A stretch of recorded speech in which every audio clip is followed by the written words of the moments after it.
तो दोस्तों कल के रेसलमेनिया नाइट 1 के सुपर डुपर परफॉर्मेंस के बाद आज टाइम था रेसलमेनिया नाइट 2 का। और अगर आपने नाइट 1 का रिकैप नहीं देखा है तो उसको ज़रूर देखिएगा, क्योंकि मैं उसका लिंक वीडियो और डिस्क्रिप्शन में दोनों जगह डाल दूंगा।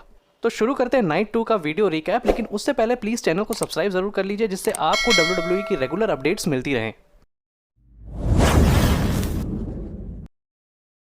और शो को शुरू किया cerebral assassin the game triple H ने, और ये अपीयरेंस ट्रिपल एच की हार्ट कंडीशन के बाद की पहली अपीयरेंस थी जिसमें वो रिंग की तरफ आए थे। ट्रिपल एच ने अपने सिग्नेचर एक्सप्रेशंस दिए और WWE यूनिवर्स की खुशी देखते ही बन रही थी। ट्रिपल एच ने माइक लिया और सारे ऑडियंस को अपने कैरियर में सपोर्ट करने के लिए थैंक यू कहा, और फिर हमको रेसलमेनिया में वेलकम किया। और बाहर निकलते हुए ट्रिपल एच ने अपने रेसलिंग बूट्स रिंग में ही छोड़ दिए, जो कि एक ट्रेडिशन होता है जब एक रेसलर रिटायर होता है। और टॉम स्टोन स्टनर की तरफ से थैंक यू ट्रिपल एच।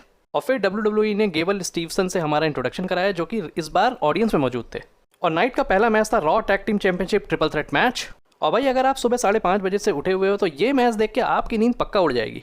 सारे कॉम्पिटिटर्स बहुत ही टैलेंटेड हैं और एक पल भी पलक झपकने का मौका नहीं दे रहे थे वो ऑडियंस को। एक्शन बहुत ही ज़्यादा फास्ट पेस्ड और बैक एंड फोर्थ था। अगर आपसे मैच मिस हो गया तो आप इसको जरूर देखिएगा। सारे कॉम्पिटिटर्स ने अपने सिग्नेचर मूव्स किए और रेसलमेनिया नाइट 2 की धमाकेदार शुरुआत की। और मैच के फिनिशिंग मोमेंट्स ने रिडल ने दे दिया मॉन्टेज फोर्ड को एक आरकेओ, और फिर गेबल को एक फ्लाइंग आरकेओ दिया रैंडी ऑर्टन ने। और इस शानदार आरकेओ के बाद रैंडी ऑर्टन ने कर दिया गेबल को पिन, और आरके ब्रो ने रिटेन कर ली रॉ टैग टीम चैंपियनशिप। और मुझे ऐसा लग रहा था रैंडी ऑर्टन बिट्रे कर देंगे रिडल को और चैंपियन बनेंगे स्ट्रीट प्रॉफिट्स, लेकिन इस मैच को मैं देता हूँ 4 आउट ऑफ 5 पॉइंट्स। और मैच के बाद स्ट्रीट प्रॉफिट्स आरके ब्रो के साथ सेलिब्रेट करने लगे और उन्होंने गेबल स्टीवसन को भी इन्वाइट किया रिंग में। और जब ये सेलिब्रेशन चल रहा था तो चैट गेबल ने इंटरप्ट कर दिया ये सेलिब्रेशन, और गेबल स्टीवसन ने एक सुप्लेक्स दे दिया चैट गेबल को। और दोनों ही रेसलर्स ने यूएसए के लिए गोल्ड मेडल जीता है रेसलिंग में, तो शायद ये राइवलरी से गो हेड करेंगे WWE। आगे चलते हैं तो अगला मैच था ओमॉस वर्सेस बॉबी लैशली। और जैसा कि आपको पता है ओमॉस को एक अनस्टॉपेबल फोर्स की तरह बिल्ड किया गया था, और इस मैच में भी ये देखने को मिल रहा था। मैच के फर्स्ट हाफ में ओमॉस ने लैशली को पूरे तरह से डोमिनेट किया, लेकिन फिर लैशली रिकवर कर गए और उन्होंने दे दिया एक स्पीयर ओमॉस को, और एक सुप्लेक्स के बाद एक दूसरे स्पीयर के साथ ही ओमॉस को पिन करके 1-2-3 कर दिया। और इसी के साथ ओमॉस की हुई पहली डिफीट WWE में। और मैं इस मैच को देता हूँ 3.5 out of 5 stars, just because क्योंकि स्टोरी टेलिंग बहुत ही अच्छी थी इस पूरे मैच के बिल्डअप की। और अगला मैच था Johnny Knoxville versus Sami Zayn. और मैं आपको कई बार बता चुका हूँ कि सेलिब्रिटी एंगल्स का मैं ज़्यादा फैन नहीं होता हूँ। और अगर आपको पता नहीं है जॉनी नॉक्सविल कौन है, तो जॉनी नॉक्सविल अमेरिकन सीरीज जैकएस के होस्ट हैं। और जैकएस सीरीज में बेसिकली चैलेंजिंग टास्क दिए जाते हैं कंटेस्टेंट्स को। और ये मैच भी कुछ ऐसा ही था, क्योंकि ये एनीथिंग गोज मैच था। और शुरू में तो सैमी ज़ेन ने डोमिनेट किया जॉनी नॉक्सविल को, लेकिन धीरे धीरे जॉनी नॉक्सविल की पूरी टीम इन्वॉल्व हो गई इस मैच में। एक मोमेंट मुझे बहुत पसंद आया जब ये छोटे आदमी ने सैमी ज़ेन को पावर स्लैम मार दिया। और पूरे मैच में जैकएस सीरीज के प्रॉप्स यूज होते रहे सैमी ज़ेन पे, जिससे मैच थोड़ा सा एंटरटेनिंग हो गया था। और फिनिशिंग मोमेंट्स की बात करें तो सैमी ज़ेन ट्रैप हो गए जायंट माउस होल्ड में, और जॉनी नॉक्सविल ने उनको पिन कर दिया। मैच को तो नहीं, लेकिन पूरे सेगमेंट को एंटरटेनमेंट वाइज मैं 3 आउट ऑफ 5 मार्क्स देता हूँ। और फिर टाइम था women's tag team championship fatal 4-वे मैच का। मैच शुरू हुआ और मैं ये कहूँगा कि आर्ट ऑफ वुमेन ने अपना बेस्ट दिया इस मैच में, लेकिन मुझे ऐसा भी लगा कि शायद वुमेन के लिए थोड़ा कम मैच टाइम रखा गया था।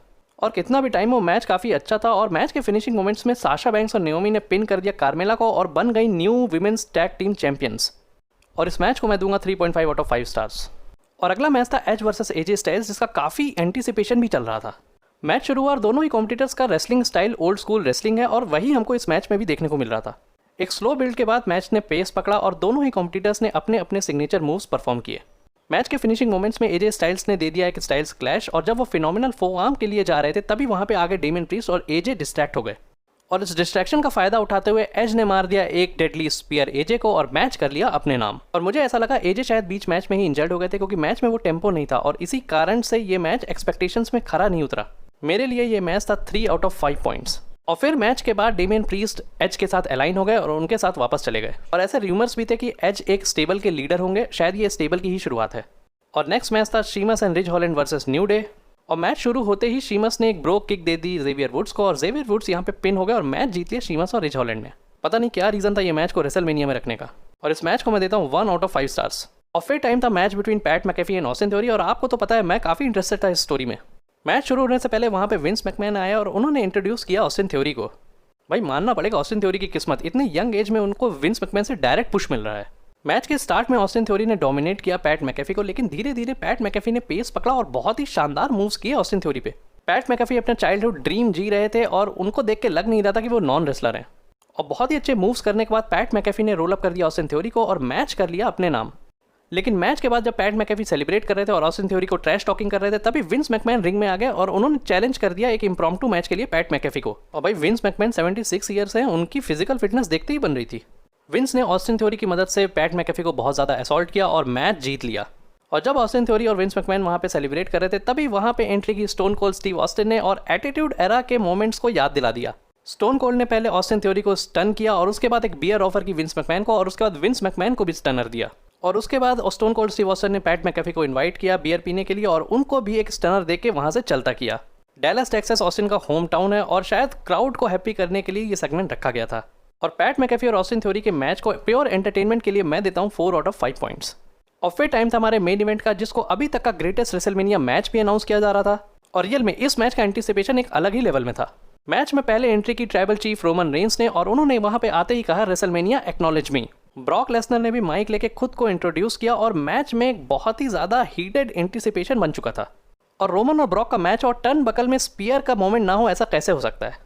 ब्रॉक ने रेंस को सुप्लेक्स सिटी की सैर करा दी, वहीं पे रेंस ने भी ब्रॉक पे सुपरमैन पंचेस की झड़ी लगा दी। दोनों ही कॉम्पिटिटर्स एक दूसरे के फिनिशिंग मूव्स को बार बार किक आउट कर रहे थे, जैसे कि रोमन रेंस ने ये F5 से किक आउट किया। तभी रोमन और ब्रॉक के बीच रेफरी आ गया और उसका फायदा उठा के एक लो ब्लो के बाद रोमन ने बेल्ट से अटैक कर दिया ब्रॉक लेसनर पे। और जब ऐसा लगा ब्रॉक लेसनर हार जाएंगे, तभी ब्रॉक लेसनर ने किमूरा लॉक लगा दिया रोमन रेंस पे।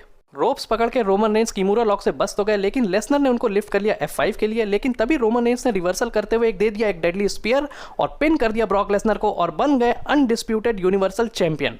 और ये रोमन की फर्स्ट जीत थी ओवर लेसनर इन रेसलमेनिया और रोमन रेंस अब सच में गॉड मोड में है। और रेसलमेनिया खत्म हुआ with Roman Reigns celebrating as new undisputed universal champion. तो दोस्तों रेसलिंग फैंस का फेस्टिवल खत्म हो चुका है। कैसा लगा आपको पूरा रेसलमेनिया, कैसा लगा आपको नाइट 1, कैसा लगा आपको नाइट 2, प्लीज मुझे कमेंट्स करके जरूर बताइए। और याद रखिए आप देख रहे हैं द टोमस्टोन स्टनर और WWE की सारी न्यूज और एक्टिविटीज से जुड़े रहने के लिए प्लीज चैनल को सब्सक्राइब जरूर करिए। कल है रॉ आफ्टर मेनिया, तो चलिए मिलते हैं नेक्स्ट रिकैप पे। तब तक के लिए tata bye bye and piece.